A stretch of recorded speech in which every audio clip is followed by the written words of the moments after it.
আসসালামু আলাইকুম। আজকে আমি দেখাবো কিভাবে নরম তুলতুলে ও ফুলকো রুটি বানাতে হয় এবং এটি অনেক দিন পর্যন্ত সংরক্ষণ করে খেতে পারবেন। এর জন্য প্রথমে গরম পানি করে নিতে হবে এবং গরম পানির মধ্যে লবণ দিতে হবে।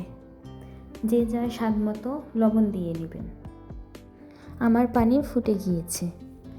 এখন আটা কিংবা ময়দা ব্যবহার করতে হবে। আমি আটা ব্যবহার করেছি। তবে মনে রাখতে হবে প্রথমত অল্প পরিমাণে আটা দিতে হবে, প্রয়োজনে আবার দিতে পারবো। আমি কাওয়া করে নিচ্ছি। আপনারা চাইলে গরম পানি করে আটার মধ্যে মেখেও নিতে পারবেন, তবে আমি সবসময় এভাবেই বানাই। এভাবে বানালে গ্যাসের পরিমাণ অনেকাংশেই কমে যায়। আপনারা সবাই চেষ্টা করবেন কাওয়া করে রুটি বানানোর। এ পর্যায়ে আসলে গ্যাসের পাওয়ার কমে দিতে হবে, তা না হলে পুড়ে যাবে। আপনারা দেখতেই পাচ্ছেন এখানে আমার আটা নেওয়া কম হয়েছে, তাই আমি এখানে আর 1 কাপের মতো আটা নিয়ে নিচ্ছি। এটি ছড়িয়ে দিয়ে আবার মেখে নিতে হবে। এখন আমার মাখানো শেষ। আমি হাত দিয়ে দেখে নিচ্ছি এটি আমার হাতের মধ্যে লাগছে কিনা। এটি যদি হাতের মধ্যে না লাগে তাহলে বুঝে নিতে হবে এটি হয়ে গেছে। আমি আমার প্রয়োজন অনুযায়ী গোলা নিয়ে গোল করেও নেওয়া হয়ে গেছে। এখন এটিকে রুটি শেপ দিতে হবে।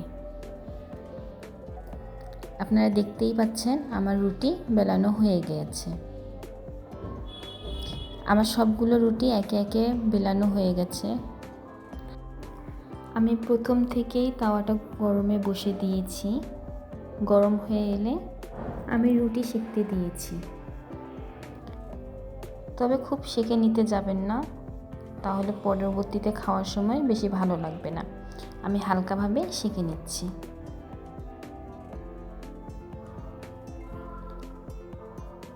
আমার এক পাশ হয়ে গিয়েছে। এভাবে হালকা করে সেঁকে নিতে হবে।